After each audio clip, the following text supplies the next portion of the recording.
एक बार की बात है, एक गांव में शालू नाम का एक लड़का रहता था।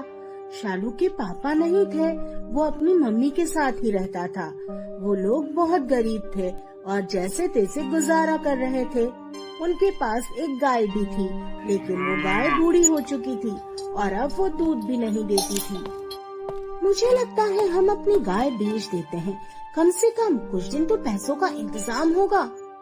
और शालू गाय को लेकर बेचने चला। रास्ते में शालू को एक आदमी मिला। क्या तुम गाय बेचने जा रहे हो? अरे सुनो, ये गाय मुझे दे दो, बदले में तुम्हें मैं ये जादुई बीज दूंगा। जादुई बीज? हाँ, ये जादुई बीन्स के बीज हैं। अगर तुमने इन्हें बोया तो ये आसमान तक लंबी चलने वाली एक बेल में बदल जाएंगे और उसमें बहुत सारी बीन्स लगेगी। शालू वो बीज लेकर खुशी खुशी घर आ गया और उसने घर आकर अपनी मम्मी को सारी बात बताई। इतना बड़ा हो गया, तेरे में इतनी भी अकल नहीं है। उस आदमी ने तुझे ठग लिया है। गाय के बदले तुझे ये बीज दे दिए हैं। अब हम इनका क्या करेंगे? इससे तो हमारा एक टाइम का खाना तक नहीं बनेगा। इतनी महंगी गाय इन बेकार के बीजों के बदले बेच दिया। ऐसा कहकर शालू की मम्मी गुस्से में आकर बीजों को खिड़की के बाहर फेंक देती है और शालू दुखी होकर रोते रोते सो जाता है। लेकिन सुबह जब वो सोकर उठता है तो खिड़की के बाहर उसे कुछ भी दिखाई नहीं देता और वो देखता है कि खिड़की के ऊपर तो लंबी लंबी बेलें चल रही है। जब वो बाहर जाता है तो क्या देखता है कि वो बेलें इतनी ऊंची है कि सीधा आसमान तक जा रही हैं। वो समझ जाता है कि ये वही जादुई बीज है जो उस आदमी ने दिए थे और मम्मी ने खिड़की से बाहर फेंक दिए थे। वो उन बेलों पर चढ़कर ऊपर की तरफ जाने लगता है। बहुत देर ऊपर चढ़ने के बाद वो बहुत ऊंचाई पर पहुंच जाता है, जहाँ चारों तरफ बादल ही बादल और आसमान ही आसमान दिखाई देता है, दूर दूर तक। वो इधर उधर देखने लगता है। तभी वहाँ एक परी आती है। अरे तुम तो शालू हो ना? तुम यहाँ कैसे? क्या तुम्हें पता चल गया कि वो राक्षस यही रहता है जिसने तुम्हारे पिता की सारी संपत्ति छीन ली थी? ये आप क्या कह रही हो? मुझे कुछ समझ नहीं आ रहा। मेरे पिता की संपत्ति किसने छीनी थी? क्यों, तुम नहीं जानते कि यहाँ एक राक्षस रहता है?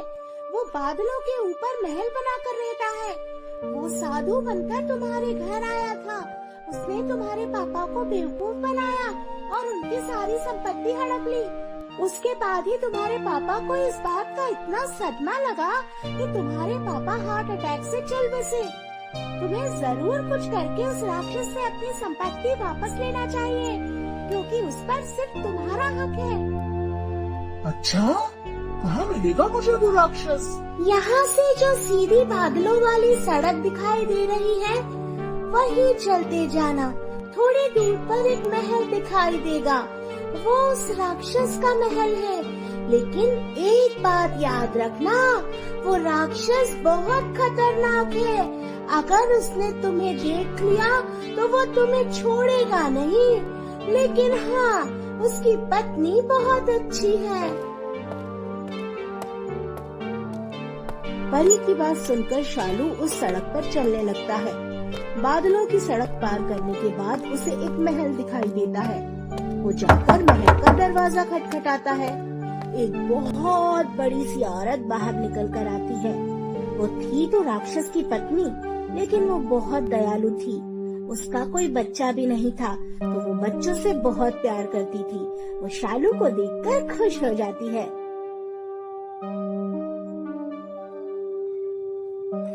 अरे तुम कौन हो? यहाँ कैसे आए? ये तो बादलों के ऊपर बना हुआ महल है। यहाँ तो आना पॉसिबल नहीं है, तो तुम यहाँ कैसे पहुँचे? आज मेरे घर एक परी आई थी, वो ही मुझे यहाँ लेकर आई है। अब वो गायब है और मुझे बहुत भूख लगी है। राक्षस की पत्नी उसे ढेर सारा खाना देती है, फ्रूट्स, नूडल्स, बर्गर, पिज्जा। इतना टेस्टी खाना उसने बहुत दिन से नहीं खाया था। उसे बहुत मजा आता है। तभी दूर से राक्षस के कदमों की आवाज सुनाई देती है।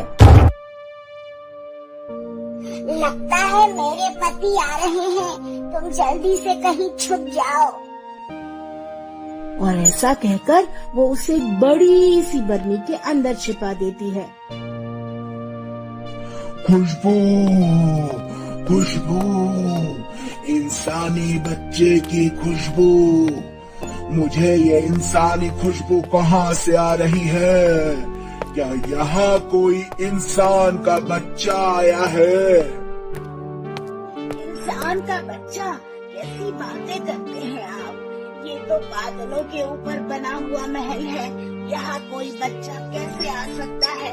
आपको जरूर कोई गलतफहमी हुई है।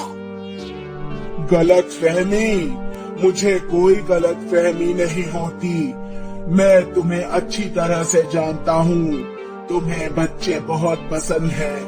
जरूर तुम किसी बच्चे को यहाँ लेकर आई हो। जल्दी बताओ। वैसे भी मैंने बहुत दिनों से इंसानी गोश्त नहीं खाया, और बच्चों का मुलायम गोश्त तो तुम्हें पता ही है ना मुझे कितना पसंद है। अरे नहीं नहीं, आपको गलतफहमी ही हुई है। आप ना पहले खाना खाओ। देखो मैंने आपके लिए आज मटन बनाया है। और राक्षस गप गप करके पूरा मटन खा जाता है। फिर वो अपनी पत्नी से कहता है, जरा वो रुपयों की पोटली तो लाना, मुझे पैसा गिनना है। देखूं जरा उसमें कितने पैसे बचे हैं। लालू छुपकर सब कुछ देख रहा होता है और पैसे गिनते गिनते राक्षस सो जाता है। राक्षस के सोने के बाद शालू धीरे से निकल कर आता है और पूरी पोटली के पैसे समेटता है और पैसों की पोटली लेकर वहाँ से निकल जाता है। वो वापस घर आकर सारा पैसा अपनी मम्मी को देता है और मम्मी को झूठी कहानी बता देता है। मम्मी, मैं गार्डन में खेल रहा था ना, तो वहाँ मेरा पैर किसी चीज से टकराया, और जब मैंने थोड़ा सा खोदा तो देखो वहाँ पर इतने सारे पैसे थे, इसीलिए मैं इन्हें यहाँ ले आया। अरे वाह, इतने पैसे में तो हम बहुत दिन तक आराम से रह लेंगे। फिर तो उनके दिन पलट जाते हैं। शालू एक दिन फिर से बेल पर चढ़कर आसमान में जाता है, लेकिन इस बार वो एकदम नए कपड़े